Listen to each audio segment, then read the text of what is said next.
महर्षि शौभरी के साधन में विक्षेप क्यों आए? वृंदावन जैसी जगह, साक्षात युगल का प्रवाहित प्रेम श्री यमुना जी में डूब के तपस्या कर रहे हैं और मछलियां कोई पहली बार देखी? अरे जल में ही रहे तो मछलियों के बीच में ही तो रह रहे हैं, पर हजारों लाखों वर्ष तक कुछ नहीं हुआ। आज मछलियों का विहार देख लिया तो ब्याह करने की इच्छा उत्पन्न हो गई। पूज्य सद्गुरुदेव श्री भक्तमाली जी का भाव।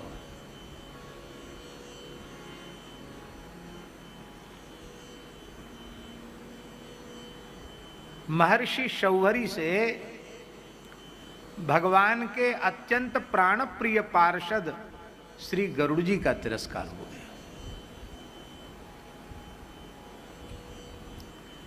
और गरुड़ जी के तिरस्कार का परिणाम यह हुआ, क्या कितना भयंकर हुआ, ये बड़ी बारीक बात है। गरुड़ जी आए स्वाभाविक रूप से विचरते हुए, यमुना जी में स्नान किया। स्नान करने के बाद उनको कुछ भूख लगी। स्नान के बाद भूख लगती है, एक बड़ा मत्स्य पकड़कर उन्होंने खा लिया, निगल लिया। आप लोग कहें बताओ, ये तो परम वैष्णव हैं, गरुड़ घंटी बजाई जाती मंदिर में, इनका आहार शुद्ध नहीं। गरुड़ जी ने मछली खा ली तो कोई वैष्णव खाने लग जाए तो उसको मनाही क्यों? ये कोई प्रश्न कर सकता है? भैया, गरुड़ जी पक्षी स्वरूप में है और मत्स्य, कच्छप, सर्प, यही सब ब्रह्मा जी ने उनके आहार के रूप में निश्चित किए हैं। तो जो जिसका आहार हो वह उसको ग्रहण करे तो उसको दोष नहीं है। अब भैया जी शेर घास तो खावे वो नहीं, शेर घास खाए सके, चारों चर सके? शेर का जो आहार होगा वही शेर ग्रहण करेगा। तो पक्षीराज गरुड़ का जो आहार ब्रह्मा जी ने निश्चित किया वो आहार उनको मिला, उनको दोष नहीं है। मनुष्य का आहार मध्य मांस नहीं हो सकता, इसलिए मनुष्य को दोष लगेगा।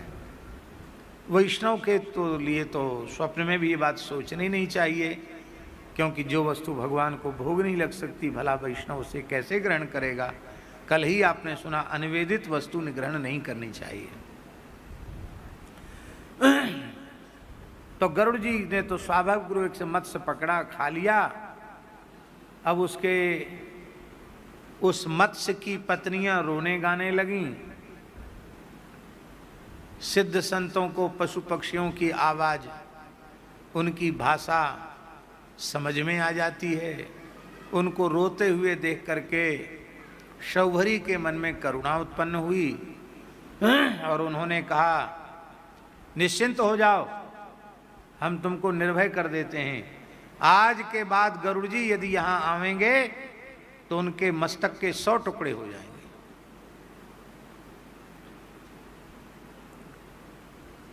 भैया जी, गरुड़ जी श्राप दे सकते हैं? भगवान की विभूति हैं, भगवान ही हैं गरुड़ जी। उनके पंखों से सामवेद की ऋचाएं प्रकट होती हैं। भगवत तत्व को भगवान के अतिरिक्त भला कौन धारण करेगा? भगवान को धारण करने की किसी की क्षमता है? रोम रोम प्रति लागे कोटि कोटि ब्रह्मांड कौन धारण करेगा? भगवान को भगवान ने ही धारण कर रखा। गरुड़ जी भगवान है, श्राप दे सकते थे। लेकिन गरुड़ जी मुस्कुराए, बोले ठीक है बाबा जी, आपके यहाँ नहीं आएंगे, पालो मछलियों को। मन ही मन कह के चले गए। और इस घटना के कुछ समय बाद ही उन्हीं मछलियों के विहार को देखकर उनकी तपस्या में विक्षेप आ गया। कहाँ लाखों वर्ष तक मन में वासना नहीं जगी, आज वासना जग गई। ये है महद अपराध का दुष्परिणाम। अब ठाकुर जी एक बात और है कि एक बड़े मत्स्य को गरुड़ जी खा गए। उसके कारण तो शौभरी जी ने साप दिया, और उसका दुष्परिणाम क्या हुआ? उसका दुष्परिणाम हुआ कि उस सांप को कवच मानकर दुष्ट कालिया नाग वहां आकर रह गया, उस हृदय में आकर रह गया, कालिय हृदय हो गया। और एक मत्स्य के कारण उन्होंने श्राप दिया था, और जब काली आया तो उसके विष से संपूर्ण जलचर समाप्त हो गए। इतना भयंकर विष था कि आकाश से उड़ता हुआ पक्षी काली हृदय के ऊपर से यमुना को पार करके जाता, विष की गंध से मरकर जमुना जी में गिर जाता। गायों की मृत्यु हो गई, ग्वाल वालों की मृत्यु हो गई विषयुक्त जल पीने से। ठाकुर जी ने अपने कृपामृत की वर्षा करके जीवित किया।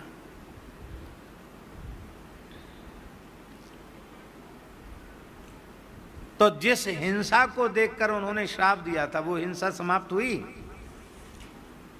किसी भी सज्जन पुरुष को ध्यान से सुन लो, चाहे मठ हो, मंदिर हो, आश्रम हो, घर हो, कोई संस्था हो, किसी अच्छे संत महापुरुष को, अच्छे भगवत भक्त को, साधक को आप आने पर प्रतिबंध लगाओगे तो कोई न कोई कालिया नाग जैसा दुष्ट वहां कब्जा करके बैठ जाएगा। इसलिए हमेशा प्रार्थना करो कि हे नाथ ऐसी कृपा करो, आपके प्राण प्यारे भक्त संत महात्मा इस स्थान पर, इस कुटिया पर निरंतर आते रहें, उनकी चरण धूल से स्थान सदा पवित्र होता रहे। उस काल का कौन ऐसा दिव्य महापुरुष था जिस महापुरुष को परम श्रद्धेय प्रातस्मरणीय भक्तमाल स्वरूप पूज्यपाद श्री नारायण दास जी भक्तमाली जी महाराज, बक्सर वाले महाराज जी बक्सर लेकर न गए हों। स्वामी श्री राम सुखदास जी महाराज, पूज्य श्री डोंगरे जी महाराज, धर्म सम्राट स्वामी श्री करपात्री जी महाराज, बड़े बड़े नाम हमने ले लिए, कौन को बाकी छोड़ा? सबको ले गए।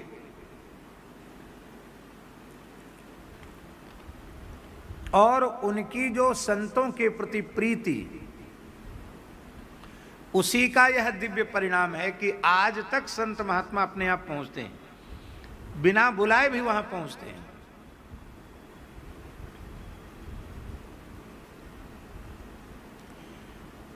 रावण की तपस्या, रावण की आराधना उपासना,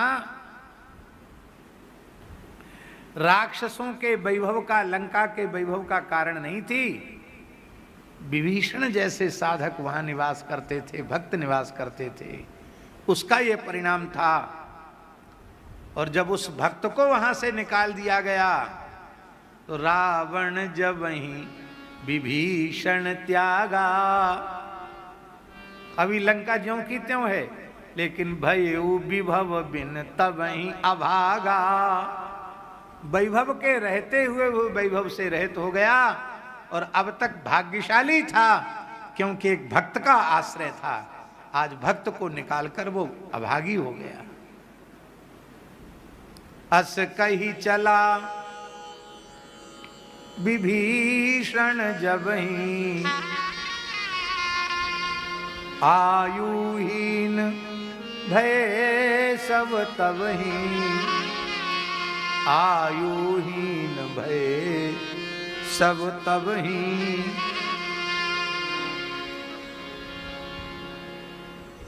सबके जन्मांग में ब्रह्मा जी ने कुछ न कुछ लिख रखा होगा ना, किसकी इतनी आयु होगी, लेकिन विभीषण जी को लात मार के भगाया, सब आयु से हीन हो गए। इसलिए सदा सर्वदा गौ ब्राह्मण संत इनके अपराध से, इनके तिरस्कार से बचे। व्यक्ति को मत देखो, अपने स्वार्थ को मत देखो, सूक्ष्मता से केवल हरि गुरु और संत गौ और ब्राह्मण, इन पर दृष्टि जमा करके रखो। हमारी किसी भी क्रिया से गाय का, ब्राह्मण का, संत का, हरिभक्त का अहित तो नहीं हो रहा है। किसी भी प्रकार से हमारे द्वारा गौ ब्राह्मण का, गुरु गोविंद का तिरस्कार तो नहीं हो रहा है। और बाबा ये सावधानी यदि भगवत कृपा से आ जाए तो कोई बाधा नहीं है भगवत प्राप्ति में, और साधन के पथ पर चलने में भी कोई बाधा नहीं।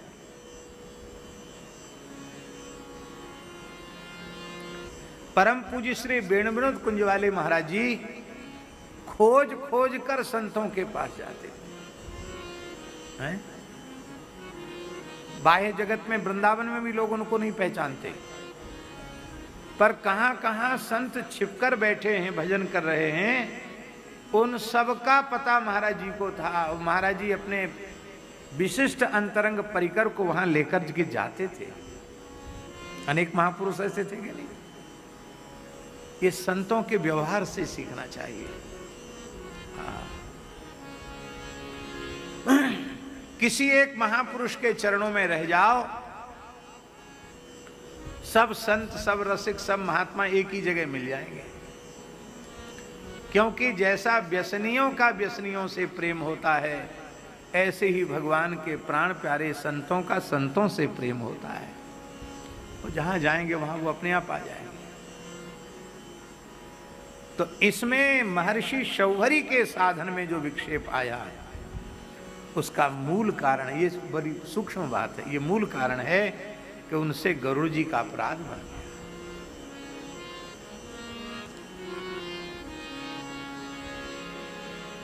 अहो इमं पश्यत मे विनाशम् तपस्विनः सच्चरित व्रतस्य अंतर्जले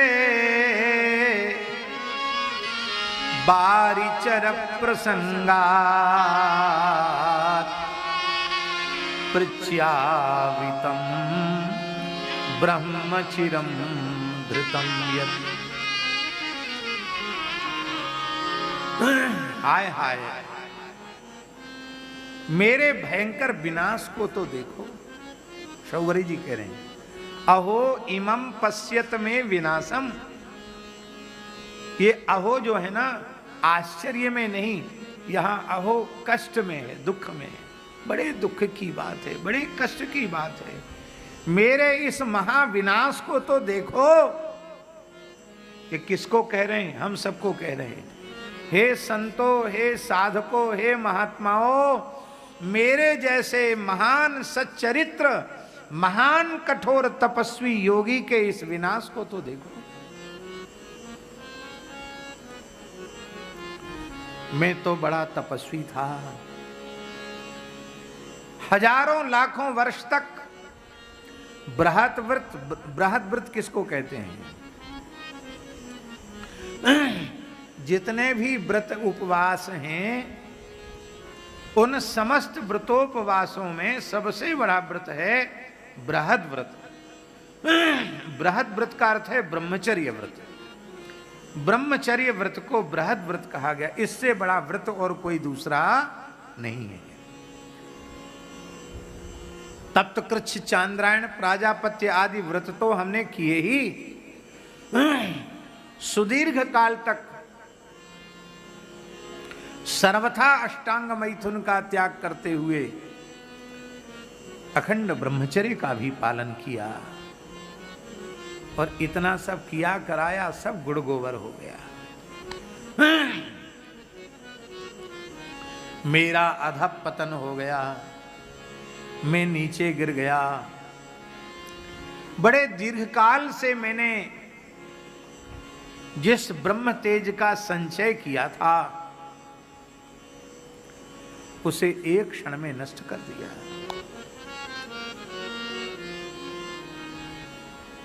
और नष्ट भी कैसे हुआ? कितने दुख की बात है। केवल मछलियों की रतिक क्रीड़ा को देख करके मेरा मन विकार युक्त हो गया।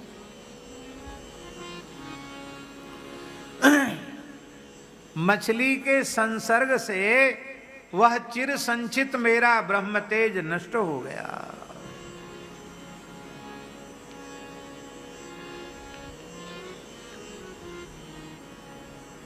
एक श्लोक है, बहुत प्यारा श्लोक।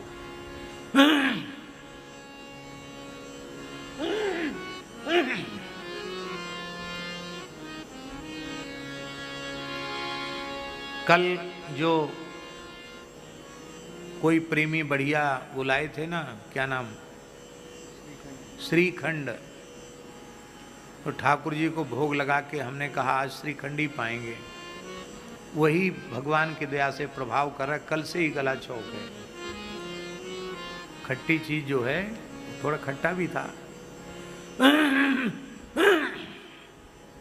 खूब खराश हो रही।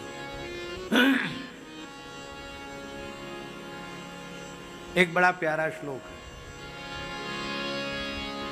कुरंग मातंग पतंग भृंग मीनाहता पंचभिरेव पंच एकः प्रमादी सकथं न हन्यते यः सेवते पंचभिरेव पंच। कुरंग, कुरंग माने होता है मृग, हिरन। मातंग माने हाथी, पतंग माने पतिंगा, भृंग माने भौरा और मीन माने मछली, मत्स्य। ये 5 नष्ट हो जाते हैं। कैसे नष्ट हो गए? ये एक एक विषय के कच्चे हैं। हिरन कान का कच्चा है, बहेलिए सरंगी बजाते हैं, बीन बजाते हैं और उस सुंदर मधुर स्वर को सुनकर के हिरन आ जाती है, बस जाल में फंस जाती है। तो कान का कच्चा होने से हिरन जाल में फंस गया। मातंग हाथी, उस हाथी को पकड़ने वाले लोग एक सिखी पढ़ी हथनी को ले आते हैं और वो हथनी उस हाथी को अपने हाव भाव कटाक्ष से अपनी ओर मोहित करती है, अपने निकट हाथी को बुलाती है और हाथी पकड़ने वाले बीच में एक बहुत गहरी खाई खोद के रखते हैं। ऊपर से लकड़ी बिछा देते हैं, उस पर मिट्टी डाल देते हैं, घास भी उगा देते हैं। नीचे उसमें गहरा गड्ढा है और ऊपर से लकड़ी डाल के, पत्ते से पाट के, ऊपर मिट्टी विट्टी डाल के लकड़ी सटा करके रख देते हैं और फिर उसके ऊपर मिट्टी डाल करके उस पर घास भी उगा देते हैं। और हथनी वहाँ खड़ी होकर बुला रही है अपनी आवाज़ में। हाथी उसको देखकर काम से व्याकुल हो जाता है और हाथी स्पर्शेंद्री का लोलुप है। जब वहाँ से चलता है तो इतना भारी भरकम हाथी, लकड़ियों पर पैर रखे, लकड़ी भला कहाँ उसको झेलेंगी, तुरंत नीचे खाई में चला जाता है। हथनी का स्पर्श नहीं मिलता उसको। फिर लंबे समय तक हाथी पकड़ने वाले उसको भूखा प्यासा रखते हैं।